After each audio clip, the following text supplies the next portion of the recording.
Hello दोस्तों, कैसे हो आप। मैं हूं मुलचिंदे, आपका स्वागत है मेरे यूट्यूब चैनल पे। ये देखिए कोट कितनी शानदार है। Before going to the French Revolution, ये कोट पढ़ना बहुत ज़रूरी मानता हूं मैं, क्योंकि हर कोई वीडियो लेक्चर करने से पहले हम एक कोट डालने की कोशिश किया करेंगे आपके लिए, ताकि आप इंस्पायर हो। If you really want to do something you will find the way. Okay, अगर आप कुछ करना चाहते हो तो डेफिनेटली आपको एक वे मिल जाएगा। अगर आप किसी भी कंट्री के कोने में हो, अगर आप IAS बनना चाहते हो या फिर IBPS की प्रिपरेशन कर रहे हो या फिर किसी भी एग्ज़ाम की तैयारी कर रहे हो, तो आप अगर करना चाहते हो सच में तो यू विल फाइंड द वे। लेकिन आप करना ही नहीं चाहते हो तो you will find an excuse, तो आप एक्सक्यूज़ ज़रूर निकालोगे। तो अभी अभी प्रीलिम्स हो चुकी है, अगर आपकी रैंक उसमें नहीं आई तो कोई प्रॉब्लम नहीं है, नेक्स्ट टाइम आप प्रीलिम्स क्रैक कर लोगे। लेकिन आपको आप में ये विल पावर होनी चाहिए, वो बहुत ज़्यादा इंपॉर्टेंट है। If you really want to do something you will find the way, if you don't you will find an excuse. तो एक्सक्यूज़ नहीं देना है आपको कि इस बार ऐसा हुआ था वैसा हुआ था। एनालाइज योर मिस्टेक्स को आपको एनालाइज करनी है कि कहाँ कहाँ पे मैं गलत था और कहाँ कहाँ पे मुझको इस बार सही होना है। ओके, सो एक्सक्यूज़ नहीं देना है, एक विल पावर लानी है और आपको रास्ता ज़रूर मिलेगा। सो चलते हैं, स्टार्ट करते हैं फ्रांस रिवॉल्यूशन के बारे में। तो 14 जुलाई 1789 जो पेरिस की सिटी थी वो स्टेट ऑफ अलार्म पे थी। देखिए फ्रेंच रिवॉल्यूशन, जैसे मैंने बोला, बहुत ज़्यादा इंपॉर्टेंट माना जाता है इन द वर्ल्ड हिस्ट्री में। इसी से बहुत सारी कंट्रीज़ ने इंस्पिरेशन ली है और उनकी जो रिवॉल्यूशन है वो उन्होंने इसी रिवॉल्यूशन के द्वारा, इसी से कुछ चीज़ें, कुछ लेसन्स लेके उन्होंने अपने कंट्री में रिवॉल्यूशंस लाए हैं। तो ये फ्रेंच रिवॉल्यूशन बहुत ज़्यादा इंपॉर्टेंट माना जाता है। तो ये एक स्टार्टिंग थी, एक बिगिनिंग का इरा था जब ये फ्रेंच रिवॉल्यूशन स्टार्ट हुआ। तो देखिए 14 जुलाई 1789 ये डेट आपको याद रखनी है। तो इस डेट को पेरिस की सिटी जो एक स्टेट ऑफ अलार्म पे थी, अभी जहाँ पे एक आईफिल टावर हुआ करता है, ओके, तो वो सिटी उस वक्त एक स्टेट ऑफ अलार्म पे थी।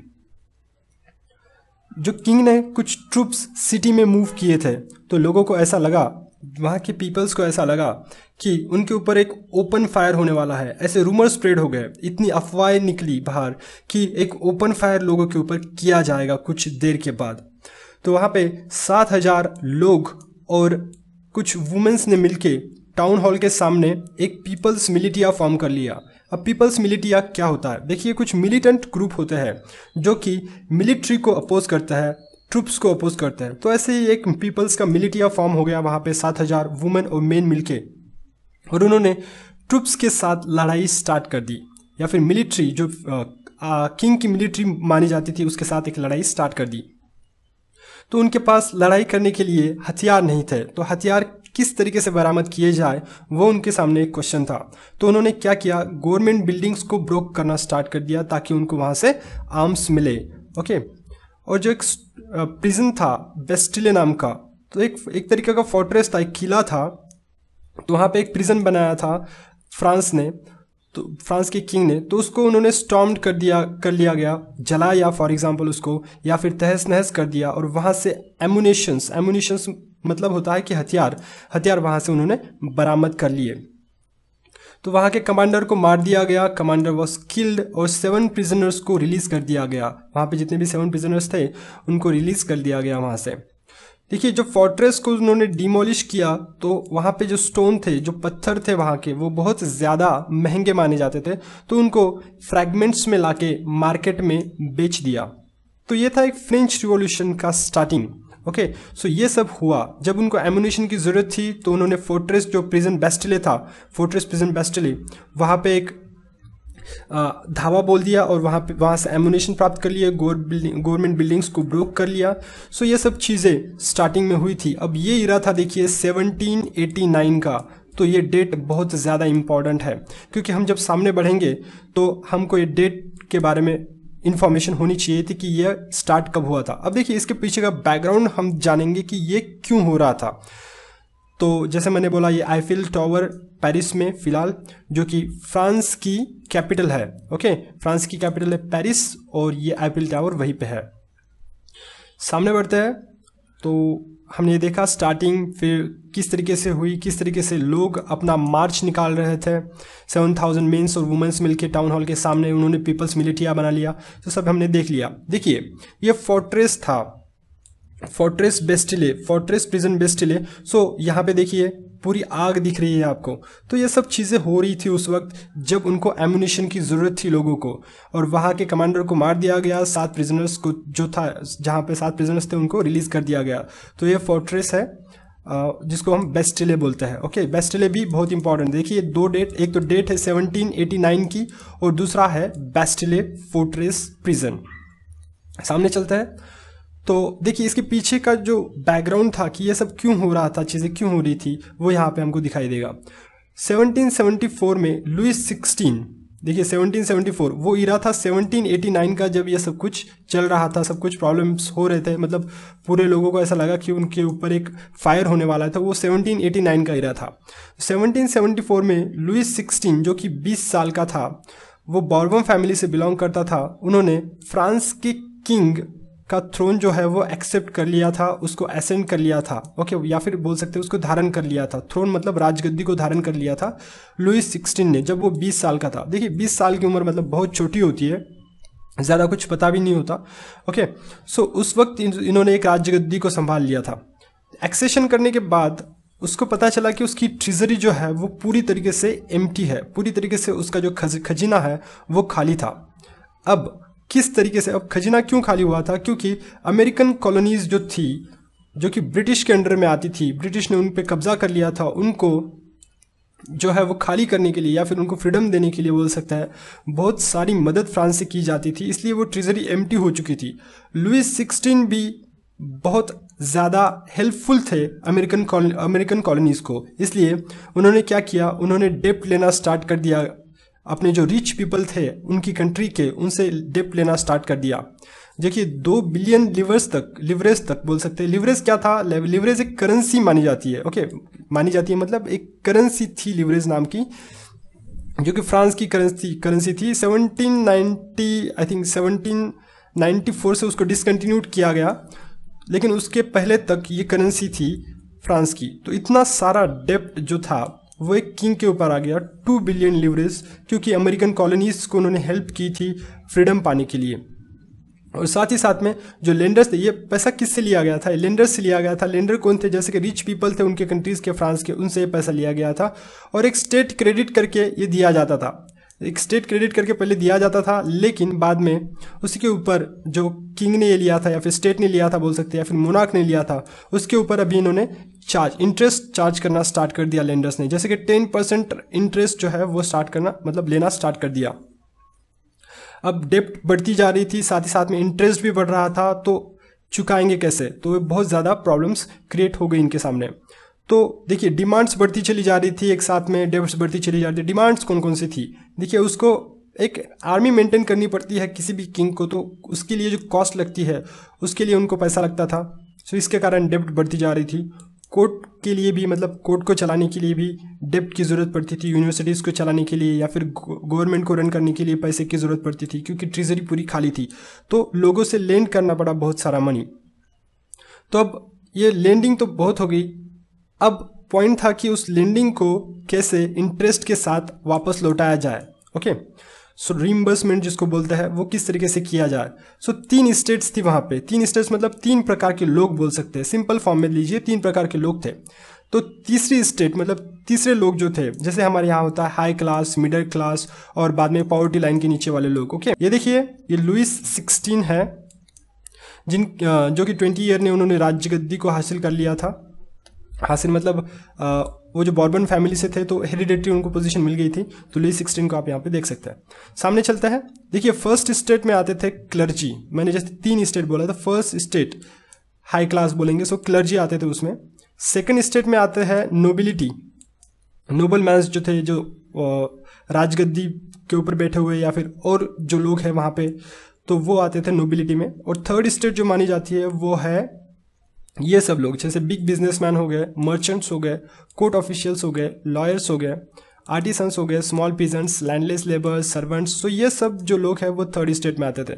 तो इन्हीं को सिर्फ टैक्स देना पड़ता था। ये तो बहुत बड़ा इनजस्टिस था, क्योंकि ये नोबिलिटी, इनके पास जिनके पास ज़्यादा पैसा होता था वो टैक्स से एग्जेम्प्टेड थे।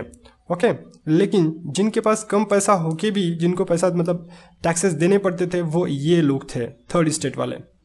देखिए स्टेट्स मतलब क्या होता था कि फ्यूडल सिस्टम का एक पार्ट था। फ्यूडल मतलब राजेशाही सिस्टम का एक, फ्यूडल मतलब राजेशाही सिस्टम फॉर एग्जांपल, तो उसका एक पार्ट था स्टेट्स। तो देखिए यहाँ पे इंजस्टिस किस तरीके से होता था, पीजेंट्स जो थे वो 90% पॉपुलेशन था पीजेंट्स का, लेकिन 60% लैंड जो थी वो नोबल्स के पास थी, चर्च के पास या फिर rich member of the third state. तो वहाँ पे इन पीजेंट्स को काम करना पड़ता था, क्योंकि बची तो 40% लैंड, तो 40% लैंड जो थी वो सिर्फ पीजेंट्स के पास थी, बाकी की लैंड नोबल्स के पास, चर्च के पास, rich members of the third state इनके पास थी। तो वहाँ पे काम करके उनको टैक्स चुकाना पड़ता था। फर्स्ट स्टेट और सेकंड स्टेट मैंने जैसे बोला कि वो एग्जेम्प्टेड थे फ्रॉम पेइंग टैक्सेस, तो उनको टैक्सेस पे करने की ज़रूरत नहीं पड़ती थी। यहाँ तक कि चर्च भी जो थी वो अपने टैक्स को एक्सट्रैक्ट करती थी पीजेंट से, जिसको बोला जाता था टिथ्स। ओके, सो ये इंपॉर्टेंट है। टिथ्स जो थे वो पीजेंट से कलेक्ट कर लिया जाता था चर्च के द्वारा। सो देखिए एक तरीके से एक गवर्नमेंट उनकी, जो कि हम बोलेंगे किंग मोनार्क जो था, वो इन लोगों से पैसा लेता था एज अ टैक्स, और साथ ही साथ में चर्च भी अपना पैसा वसूल करती थी टिथ्स के नाम पे। सो ये बहुत ज़्यादा इंजस्टिस बोल सकते हैं उन लोगों के साथ हो रहा था। थर्ड स्टेट के जो सभी मेंबर्स थे उनको टैक्स पे करना पड़ता था, जैसे कि डायरेक्ट टैक्स टेले नाम से, और इनडायरेक्ट टैक्सेस तो बहुत सारे थे। सामने बढ़ते हैं। देखिए यहाँ पे एक गुलोटिन नाम का एक कंसेप्ट आता है, वो हम बाद में देखेंगे, लेकिन जस्ट मैंने एक एग्जांपल के तौर पे, जहाँ पे अगर किसी को पनिशमेंट देनी होती है तो यहाँ पे एक कांच रहता है या फिर कोई ऐसा कुछ बहुत ही ज़्यादा घातक ऐसा कुछ रहता है जो कि आदमी के गर्दन पे अगर पड़ गया तो फिर गर्दन कट जाती है। तो ये पब्लिकली एग्जीक्यूट किया जाता था लोगों को। तो ये सिस्टम हम थोड़ी सी बाद में देखेंगे। उसके पहले देखिए ओल्ड रिजिम जो था, ओल्ड रिजिम सोसाइटी और इंस्टीट्यूशंस ऑफ फ्रांस बिफोर 1789 जो थे उसको ओल्ड रिजिम बोला जाता था। 1789 के पहले जितने भी सोसाइटी या फिर इंस्टीट्यूशंस थे फ्रांस में उसको ओल्ड रिजिम बोला जाता है। जो पॉपुलेशन था फ्रांस का वो 28 मिलियन था 1789 में। ओके, तो पॉपुलेशन बढ़ने के कारण बोल सकते हैं, तो प्राइस राइज हो रहे थे, वेजेस जो थे लोगों के उतने ही थे, तो इसलिए wages did not keep pace with this price rise. तो गैप जो था रिच और पुअर के बीच में का वो वाइडन होता चला जा रहा था और लोगों की कंडीशन बद से बदतर होती चली जा रही थी। सब्सिस्टेंस क्राइसिस आ रहे थे। सब्सिस्टेंस क्राइसिस मतलब रोज़मर्रा की ज़िंदगी है उसको भी जीने के लिए बहुत कठिनाई जा रही थी। सो लिवलीहुड जो था लोगों का वो इंडेंजर्ड हो चुका था। मिडिल क्लास सोशल ग्रुप्स जो थे वो इमर्ज हो रहे थे। मिडिल क्लास सोशल ग्रुप्स तो आपको पता ही है, जब सोसाइटी के बारे में ज़्यादा सोचते हैं तो वो इमर्ज हो रहे थे। तो उन्होंने बहुत सारी आइडियाज़ कंसेप्ट सामने लाए, जो कि उसमें से एक था कि बर्थ के द्वारा किसी को भी प्रिविलेज नहीं किया जाएगा। No group in the society should be privileged by the birth. Okay, हम जो है वो इक्वली सबको ट्रीट करना चाहते हैं, ऐसा उनकी एक सोच थी। उसमें से कुछ थे जॉन लॉक और जीन जैकुस रूसो, फिलोसोफर जो थे वो ऐसे इमर्ज्ड हो गए और उनकी आइडियाज़ सामने आती चली गई और उन्होंने एक सोशल रिफॉर्म के तौर पे ये एक रिवॉल्यूशन स्टार्ट करने की एक प्रस्ताव रखा लोगों के सामने। तो देखिए इस स्लाइड में हमने क्या देखा, जैसे कि सोसाइटी और इंस्टीट्यूशन 1789 से पहले उनको ओल्ड रिजिम बोला जाता है। और दूसरी बात ये देखी कि जो है पॉपुलेशन जो फ्रांस का बढ़ रहा था, प्राइस जो है वो बढ़ रहे थे, लोगों को जो वेजेस मिलते थे, जो सैलरी मिलती थी वो बहुत कम थी। तो प्राइस राइज होने के कारण उनको रोज़मर्रा की ज़िंदगी में बहुत सारे प्रॉब्लम्स को फेस करना पड़ रहा था। सब्सिस्टेंस क्राइसिस आ रहे थे। इसका मतलब जो डोमेस्टिक कंजम्पशन के लिए मतलब खाने की चीज़ें जो थी वो भी लोग खरीद नहीं पा रहे थे। गैप जो था रिच और पुअर के बीच में का वो बढ़ता चला जा रहा था। मिडिल क्लास सोशल ग्रुप्स जो थे वो इमर्ज्ड हो गए इसी वक्त में, तो वो सोशल रिफॉर्म्स को लाने की बात कर रहे थे। No group in the society should be privileged by the birth, उसमें से एक था सोशल रिफॉर्म की बर्थ के द्वारा किसी को भी प्रिविलेजेस नहीं देने चाहिए। कोई भी मतलब स्टेटस के हिसाब से कोई कम ज़्यादा या फिर कम नहीं होना चाहिए। ये इंटेलेक्चुअल के हिसाब से अगर देखा जाए तो ये ठीक है कि कोई अगर ज़्यादा इंटेलेक्चुअल है तो वो माना जा सकता है, लेकिन बर्थ के हिसाब से किसी को भी प्रिविलेजेस नहीं देने चाहिए।